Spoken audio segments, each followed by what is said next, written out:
अस्सलाम Jawad Hafeez stock market expert life and business coach आपके साथ एक नई वीडियो में। सर, हमारी learn to invest in Pakistan stock exchange की वर्कशॉप ऑफ 3 सितंबर 2023 सक्सेसफुली कंप्लीट हुई। इस वर्कशॉप में पाकिस्तान के मुख्तलिफ शहरों से और दुनिया के मुख्तलिफ कोनों से लोगों ने शिरकत की, स्टॉक मार्केट में सरमायाकारी करनी सीखी। हमारी अपकमिंग वर्कशॉप इंशाल्लाह ताला 17 सितंबर 2023 को होगी।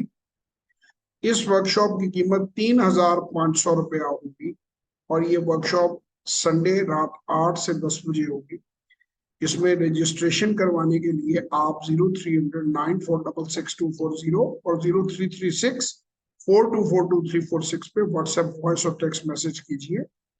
ये जूम पे ऑनलाइन वर्कशॉप होती है और पूरी दुनिया में कहीं से भी आप इसको जो है अटेंड कर सकते हैं। और स्टॉक मार्केट में सरमायाकारी आरडीए के जरिए पाकिस्तान आने की जरूरत नहीं है। बैनिन में मुल्क रहने वाले पाकिस्तानी इसमें पाकिस्तान स्टॉक एक्सचेंज में सरमायाकारी कर सकते हैं।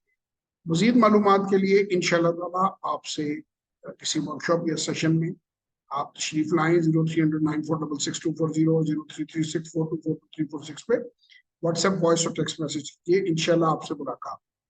शुक्रिया।